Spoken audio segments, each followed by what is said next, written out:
अब आप श्रीमद्भागवत महापुराण के पंचम स्कंद का 3रा अध्याय राजा नाभि का चरित्र सुनेंगे। श्री सुखदेव जी कहते हैं कि राजन, आग्निद्र के पुत्र नाभि के कोई संतान न थी, इसलिए उन्होंने अपनी भार्या मेरु देवी के सहित पुत्र की कामना से एकाग्रता पूर्वक भगवान यज्ञ पुरुष का यजन किया।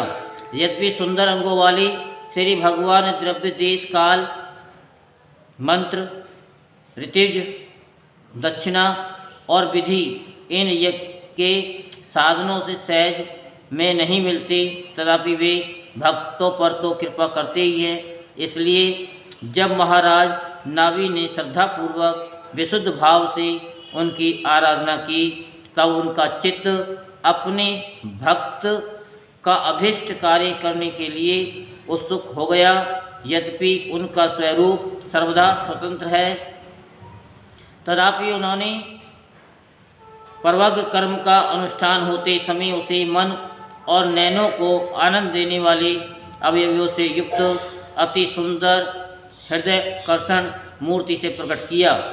उनके श्री अंग में रेशमी पीताम्बर था, वक्ष स्थल पर सुमनोहर श्रीवत्स चिन्ह सुशोभित था, भुजाओं में शंख चक्र गदा पद्म तथा गले में वनमाला और कौस्तुभमणि की शोभा थी।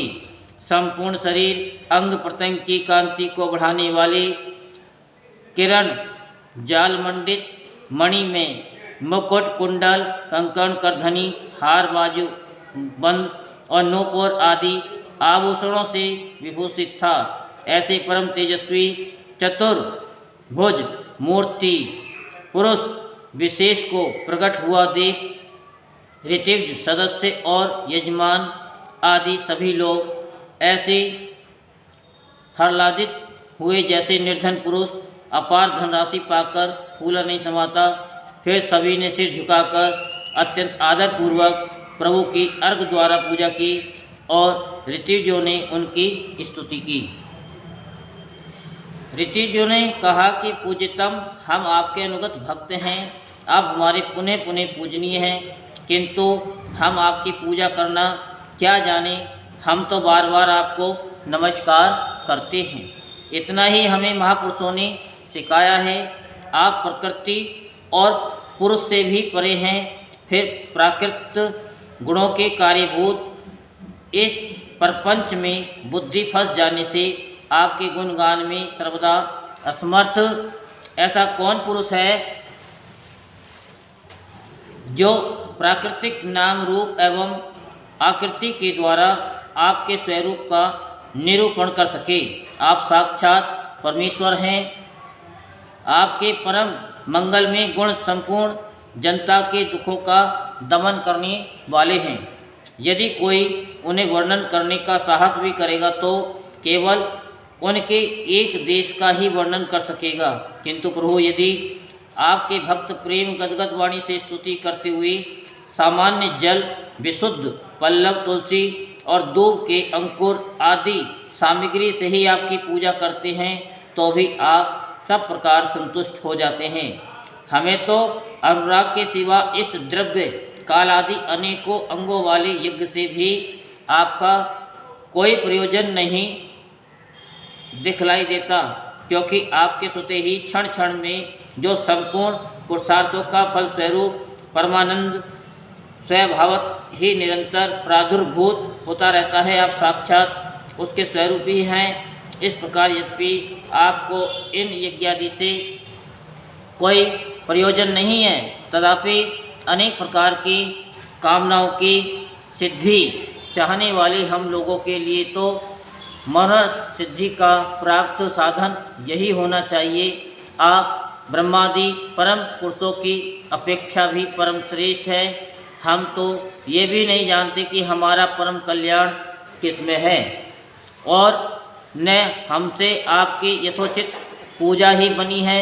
तथापि जिस प्रकार तत्वोक्त पुरुष बिना बुलाए भी केवल करुणावश अज्ञानी पुरुषों के पास चले जाते हैं, उसी प्रकार आप भी हमें मोक्ष संज्ञक अपना परम पद और हमारी अभिष्ट वस्तुएं प्रदान करने के लिए अन्य साधारण यज्ञ दर्शकों के समान यहाँ प्रकट हुए हैं। पूज्यतम, हमें सबसे बड़ा वर तो आपने यही दे दिया कि ब्रह्मादि समस्त वरदायकों में श्रेष्ठ होकर भी आप राजऋषि नाभि की इस यज्ञशाला में साक्षात हमारे नेत्रों के सामने प्रकट हो गए। अब हम और वर क्या मांगे प्रभु? आपके गणों का गान परम मंगल में है, जिन्होंने वैराग से प्रज्वलित हुए ज्ञान अग्नि के द्वारा अपने अंतःकरण के राग द्वेष आदि संपूर्ण मलों को जला डाला है। अतएव जिनका स्वभाव आपके ही समान शांत है, वे आत्मा राम मुनिगण भी निरंतर आपके गुणों का गान ही किया करते हैं। अतः हम आपसे यही वर मांगते हैं कि गिरने, ठोकर खाने, छींकने अथवा जमाई लेने और संकट आदि के समय एवं ज्वर और मरणादि की अवस्थाओं में आपका स्मरण न हो सकने पर भी किसी प्रकार आपके सकल कली मल विनाशक भक्त वत्सल दीन बंधु आदि गुण धोतक नामों का हम उच्चारण कर सकें। इसके सिवा कहने योग्य न होने पर भी एक प्रार्थना और है। आप साक्षात परमेश्वर हैं। स्वर्ग अपवर्ग आदि ऐसी कोई वस्तु नहीं है जिसे आप न दे सकें। तथापि जैसे कोई कंगाल किसी धन लुटाने वाले परम उदार पुरुष के पास पहुंचकर भी उससे भूसा ही मांगे, उसी प्रकार हमारे यजमान ये राजऋषि नाभि संतान को ही परम प्रसाद मानकर आपके ही समान पुत्र पाने के लिए आपकी आराधना कर रहे हैं। यह कोई आश्चर्य की कोई बात नहीं है। आपकी माया का पार कोई नहीं पा सकता और न किसी के बस में ही आ सकती है। जिन लोगों ने महापुरुषों के चरणों का आश्रय नहीं लिया, उनमें ऐसा कौन है जो उसके बस में नहीं होता? उसकी बुद्धि पर उसका पर्दा नहीं पड़ जाता और विषय रूप विष का वेग उसके स्वभाव को दूषित नहीं कर देता। देव आप भक्तों के बड़े बड़े काम कर देते हैं। हम मंदमतियों ने कामनावश इस तुच्छ कार्य के लिए आपका आह्वान किया, ये आपका अनादर ही है, किंतु आप समदर्शी हैं। अतः हम अज्ञानियों की इस दृष्टता को आप क्षमा करें।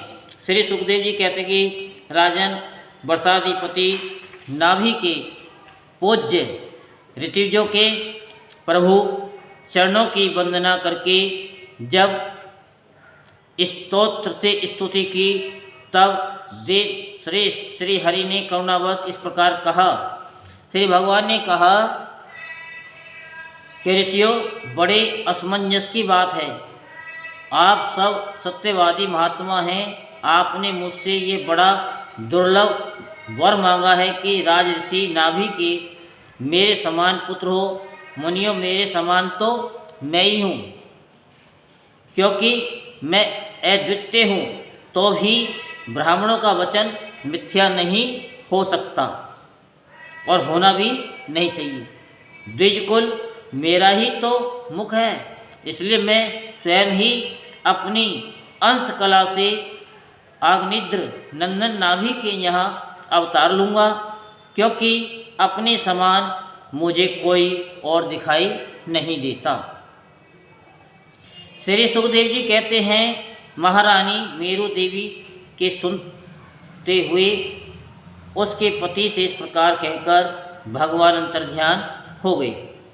विष्णुदत्त परीक्षित उस यज्ञ में महर्षियों द्वारा इस प्रकार प्रसन्न किए जाने पर श्री भगवान महाराज नाभि का प्रिय करने के लिए उनके रनिवास में महारानी मेरु देवी के गर्भ से दिगंबर सन्यासी और ऊर्ध्वरेता मुनियों का धर्म प्रकट करने के लिए शुद्ध सत्व में विग्रह से प्रकट हुए।